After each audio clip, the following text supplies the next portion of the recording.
Hello friends, അപ്പോൾ എല്ലാവർക്കും ഇപ്പോൾ എമ്പുരാൻ്റെ ഒരു മയമാണല്ലേ. കേരളക്കാരെ ഒട്ടൊക്കെ, കേരളം മാത്രമല്ല കേട്ടോ, ഇന്ത്യയിൽ മൊത്തം, ഇന്ത്യ കടന്ന് പുറത്തോട്ടും ഈ എമ്പുരാൻ മയമാണ്. ബോക്സ് ഓഫീസിന് പിടിച്ചു കുലുക്കിയ ഒരു മലയാള സിനിമയാണ് എമ്പുരാൻ എന്ന് തന്നെ വേണമെങ്കിൽ പറയാം. അപ്പോൾ ഞാൻ ഈ വീഡിയോയിൽ നിങ്ങളോട് ചർച്ച ചെയ്യാൻ വേണ്ടി പോകുന്നത് എന്താ വെച്ചെങ്കിലും, ഇപ്പോൾ വന്നിട്ട് നമ്മുടെ ഗോകുലം ഗോപാലൻ, അതായത് എമ്പുരാൻ മൂവിയുടെ പ്രൊഡ്യൂസർമാരിൽ ഒരാളായിട്ടുള്ള ഗോകുലം ഗോപാലൻ്റെ ഓഫീസുകളിലൊക്കെ ഇപ്പോൾ റെയ്ഡ് നടത്തി എന്നൊരു ന്യൂസാണ് ഏറ്റവും ലേറ്റസ്റ്റ് ആയിട്ട് നമുക്ക് അറിയാൻ വേണ്ടി സാധിച്ചത്. അപ്പോൾ നമുക്ക് ഈ ഒരു വിഷയത്തെക്കുറിച്ചാണ് ഇന്നത്തെ വീഡിയോയിൽ ചർച്ച ചെയ്യാൻ വേണ്ടി പോകുന്നത്. ഞാൻ Liju Gopal, welcome to the video.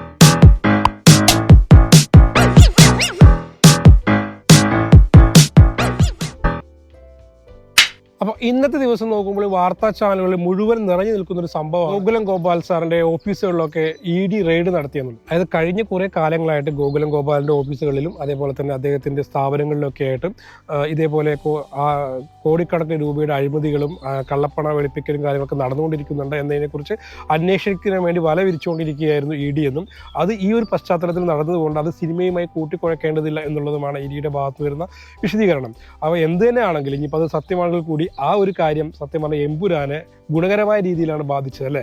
ഇഡിയുടെ കണക്കുകൾ പ്രകാരം ഏകദേശം 1000 കോടി രൂപയുടെ നിയമലംഘനങ്ങൾ ഈ ഗോകുലം ഗോപാൽ ഗ്രൂപ്പ് നടത്തിയിട്ടുണ്ട് എന്നുള്ളതാണ്. അപ്പോൾ അതിന്റെ ഒരു പശ്ചാത്തലത്തിലാണ് ഈ റെയ്ഡ് എന്നുള്ളതാണ് ഇഡി പറയുന്നത്. പക്ഷെ ഇത്രയും കാലമായിട്ട് ഇല്ലാത്ത റെയ്ഡ് ഈ ഒരു പടത്തിന്റെ ഈ എമ്പുരാൻ മൂവിയുടെ പശ്ചാത്തലത്തിൽ നടക്കുമ്പോൾ തീർച്ചയായിട്ടും നമുക്ക് അത് സംശയിക്കേണ്ടിയിരിക്കുന്നല്ലേ. പക്ഷെ വേറൊരു സംഭവമുണ്ട്, അത് ഈ സിനിമയെ തന്നെ മുരളി ഗോപി എഴുതി വെച്ച കുറച്ച് കാര്യങ്ങളുണ്ട് അല്ലേ. ഈ എമ്പുരാൻ മൂവി തന്നെ മുരളി ഗോപി വ്യക്തമായിട്ട് മഞ്ജു വാര്യരുടെ ക്യാരക്ടർ പ്രിയദർശിനി എന്ന് പറഞ്ഞ ക്യാരക്ടറിനെ പൊക്കിക്കൊണ്ടുവരാൻ വേണ്ടി അവിടെ ഒരു ഇതേപോലത്തെ ഒരു റെയ്ഡും ഒരു പോലീസ് അറസ്റ്റൊക്കെ കാണിക്കുന്നുണ്ട്. അപ്പോൾ അത് ആ മഞ്ജു വാര്യർക്ക് എങ്ങനെ ഗുണം ചെയ്തു ആ സിനിമയിലും, അതേപോലെ തന്നെ ഈ സിനിമയ്ക്ക് ഈ ഇഡിയുടെ ഈ ഒരു റെയ്ഡും ഗുണകരമായി പോസിറ്റീവായി തന്നെയാണ്. കാരണം സാധാരണക്കാരായിട്ടുള്ള മനുഷ്യർ, അതായത് സിനിമ കാണുന്ന ഒരുപാട് പേര് എല്ലാവരും ഈ രാഷ്ട്രീയ മനസ്സിൽ വെച്ച് കാണുന്ന ആൾക്കാരൊന്നും അല്ലല്ലോ അല്ലേ. എല്ലാവരും സംഘികളും സുഡാപ്പികളും കൊങ്ങികളും കമ്മികളൊന്നും അല്ലല്ലോ. അതല്ലാതെ രാഷ്ട്രീയ ചിന്തകൾ മനസ്സിലുണ്ടെങ്കിൽ കൂടി സിനിമയെ രാഷ്ട്രീയമായി കൂട്ടിക്കലർത്താതെ കാണുന്ന ആൾക്കാരുണ്ടല്ലോ. അപ്പോൾ അത്തരം ആൾക്കാർക്കൊക്കെ ഒരു സിമ്പതി ക്രിയേറ്റ് ചെയ്യാനും അവർ വീണ്ടും പടത്തെക്കുറിച്ച് നല്ല കാര്യങ്ങൾ അഭിപ്രായം പറയാനൊക്കെ ഒരു സാധ്യതയുണ്ടെന്നുള്ളത്. പിന്നെ മാത്രമല്ല, ഇപ്പോൾ ഈ സിനിമയെ ഇന്ത്യൻ ഗവൺമെന്റ് മൊത്തം, അതല്ലെങ്കിൽ ഇന്ത്യ മൊത്തം ഈ ഒരു സിനിമയെക്കുറിച്ച് സംസാരിക്കാനും ഈ ഒരു സംഭവം ഇടയാക്കി എന്നുള്ളതാണ്. ഇപ്പോൾ പല ഇംഗ്ലീഷ് ചാനലുകളിലും ഹിന്ദി ചാനലുകളിലൊക്കെ ഞാൻ നോക്കുമ്പോൾ ഈ ഒരു വിഷയമാണ് സംസാരിച്ചുകൊണ്ടിരിക്കുന്നത്.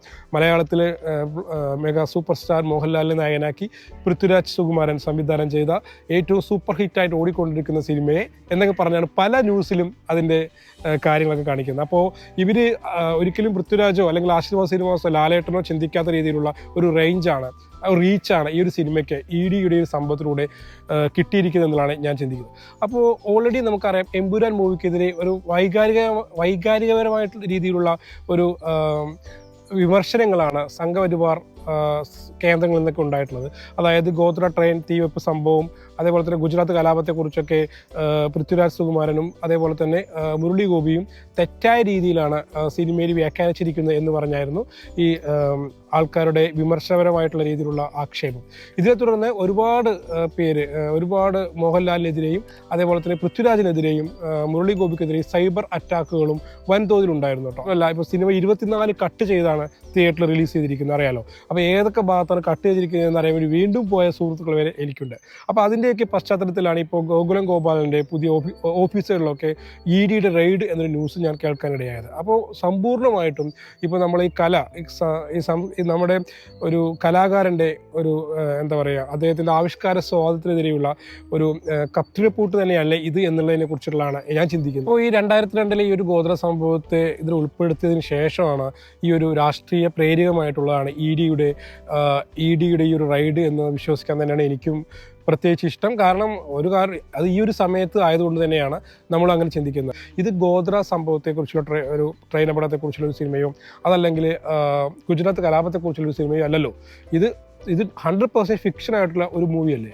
അപ്പോൾ ഈ മൂവിയിൽ അതൊരു കഥാസന്ദർഭമായിട്ട് വന്നു എന്നുള്ളത് കൊണ്ട് തന്നെ ഒരിക്കലും അത് സത്യമാണ് എന്ന് വിളിച്ചു പറയുകയല്ലോ. അങ്ങനെ ഞങ്ങൾ സിനിമയിൽ കാണുന്ന എല്ലാം സത്യമാണ് എന്ന് നമ്മൾ വിശ്വസിക്കേണ്ടി വരും അല്ലേ. ഈ സിനിമയിൽ തന്നെ മുന്ന എന്ന് പറഞ്ഞൊരു കഥാപാത്രം ഉണ്ടല്ലേ, ആ മുന്ന എന്ന കഥാപാത്രത്തെ പൊട്ടിച്ചിതറിച്ചിട്ടാണ് കൊല്ലുന്നത്, നമ്മുടെ പണി മൂവിയിലൊക്കെ ഉള്ള പോലെ തന്നെ. അപ്പോൾ അത് ഒറിജിനൽ ആണ് എന്ന് നമ്മൾ ചിന്തിക്കുന്നില്ലല്ലോ. അത് നമുക്കറിയാം, നമ്മുടെ കണ്ണുകൾക്കറിയാം അത് ഒറിജിനൽ അല്ല, അത് എഡിറ്റിംഗ് ആണ്, അതല്ലെങ്കിൽ അത് സിനിമ സിനിമയ്ക്ക് വേണ്ടി ക്രിയേറ്റ് ചെയ്യുന്ന ഡമ്മിയാണ് എന്നൊക്കെ നമുക്ക് എല്ലാവർക്കും അറിയാമല്ലേ. അതേപോലെ തന്നെയല്ലേ സിനിമയുടെ കഥ എന്ന് പറയുമ്പോഴും. ഇപ്പോൾ പഴശ്ശിരാജ എന്ന് പറഞ്ഞൊരു മൂവിയുണ്ട്, മമ്മൂട്ടി അഭിനയിച്ച, എനിക്ക് ഏറെ ഇഷ്ടപ്പെട്ടൊരു സിനിമയാണ്. അപ്പോൾ ആ സിനിമ പഴശ്ശിരാജ എന്ന് പറഞ്ഞ ഒരു ചരിത്ര പുരുഷന്റെ ചരിത്രമാണ് പറയുന്നത്, അദ്ദേഹത്തിന്റെ കഥയാണ് പറയുന്നത്. ആ സിനിമയിൽ എന്തെങ്കിലുമൊക്കെ മാറ്റങ്ങൾ വരുത്തിയാൽ നമുക്ക് മനസ്സിലാക്കാൻ പറ്റും സിനിമയിൽ രാഷ്ട്രീയം കലർത്തുന്നു എന്നുള്ളതൊക്കെ. കാരണം അത് ഒരു ജീവിച്ച് പോയ ഒരു വ്യക്തിയുടെ ചരിത്രം പറയുന്ന സമയത്ത് അതിൽ മാറ്റങ്ങൾ വരുത്തുക എന്ന് പറയുമ്പോൾ അത് ശരിക്കും തെറ്റ് തന്നെയാണ്. ഇപ്പോൾ അങ്ങനെ പറയുകയാണെങ്കിൽ നമ്മൾ എം ടി വാസുദേവൻ നായർ എത്ര സിനിമകളിലാണ് അദ്ദേഹത്തിൻ്റെതായിട്ടുള്ള ആശയങ്ങൾ ഉൾപ്പെടുത്തിയിരിക്കുന്നത്, അല്ലേ? ഇപ്പോൾ ഒരു വടക്കൻ വീരഗാഥ നമ്മളെല്ലാം കേട്ട് പഠിച്ച കഥകളിൽ ചരിത്രത്തിലൊക്കെ അതിൽ വില്ലനായിട്ടുള്ള ചന്തുവിനെ നമ്മുടെ എം ടി സാറ് ഹീറോ ആക്കി മാറ്റി, അല്ലേ? അദ്ദേഹത്തിൻ്റെ വീക്ഷണമുള്ളത് ഹീറോ ആക്കി മാറ്റി. അപ്പോൾ അതിനൊക്കെ വേണമെങ്കിൽ നമുക്ക് പറയാൻ പറ്റും, അല്ലെ? ചരിത്രം വളച്ചൊടിച്ചെന്നൊക്കെ വേണമെങ്കിൽ പറയാൻ പറ്റും. പക്ഷേ അതൊരു കഥയാണ്, ഓക്കെ, വാട്ടർ ഇറ്റ് ഈസ്, ഞാൻ പറഞ്ഞതേ ഉള്ളൂ. പക്ഷേ ലൂസിഫറിലോട്ടും എംപുരിലോട്ടും വരുമ്പോൾ ഇത് ഒരു ചരിത്രം പറയുന്ന കഥയല്ലല്ലോ, ചരിത്രം അല്ലല്ലോ പറയുന്നത്. അത് മുരളി ഗോപി എന്ന് പറഞ്ഞ അതുല്യനായിട്ടുള്ളൊരു കലാകാരൻ, റൈറ്റർ, അദ്ദേഹത്തിൻ്റെ ഒരു ആവിഷ്കാര സ്വാതന്ത്ര്യത്തെ നമ്മൾ കൈപിടിച്ച് വലിക്കുന്നത് പോലെയാണ് എനിക്ക് പേഴ്സണലി ഫീൽ ചെയ്തിട്ടുള്ളത്. അവിടെ ജാതിയും മതവും അതല്ലെങ്കിൽ രാഷ്ട്രീയമൊക്കെ കലർത്തുമ്പോൾ ഒരിക്കലും ഇന്ത്യൻ ചരിത്രം അറിയുന്ന ആൾക്കാർക്ക് അല്ലെങ്കിൽ ഇന്ത്യയെക്കുറിച്ച് അറിയുന്ന ആൾക്കാർക്ക് ഇത് ഈ ഗുജറാത്ത് കലാപത്തെക്കുറിച്ചൊന്നും രണ്ടാമതൊന്നും പറഞ്ഞു കൊടുക്കേണ്ട കാര്യമില്ല എന്നുള്ളതാണ് ഞാൻ വിശ്വസിക്കുന്നത്. അതിൻ്റെതായ രീതിയിൽ ഇപ്പോൾ ഇന്ത്യൻ നീതിന്യായ വ്യവസ്ഥയിൽ വിശ്വസിക്കുന്ന ആൾക്കാരാണെങ്കിൽ കോടതി വിധിയുണ്ട്, അല്ലേ? അപ്പോൾ അത് പ്രകാരമുള്ള ചിന്തകളൊക്കെ നമ്മുടെ മനസ്സിലുണ്ടാവും. തമിഴ്നാട്ടിലും കേരളത്തിലുമായിട്ട് ഏകദേശം ഗോകുലം ഗോപാലിൻ്റെ 5ഓളം ഓഫീസുകളിലാണ് ഈ പരിശോധന ഇപ്പോൾ തുടർന്നുകൊണ്ട് ED റെയ്ഡ് നടത്തിയിട്ടോ അതല്ല എങ്കിൽ ഇങ്ങനെ രാഷ്ട്രീയ പാർട്ടികൾ വിവാദം നടത്തിയിട്ടോ അല്ല ഒരു കലാകാരൻ്റെ അല്ലെങ്കിൽ ഒരു സിനിമയെ തകർക്കേണ്ടതെന്നുള്ളതാണ്. നമ്മളിപ്പോൾ വിദേശത്ത് നിന്ന്, അതായത് ഫോറിൻ മണി ഇടപാടൊക്കെ ഉണ്ടല്ലോ, അപ്പോൾ ഗോകുലം ഗോപാലിനൊക്കെ വലിയ പുള്ളിയാണ്.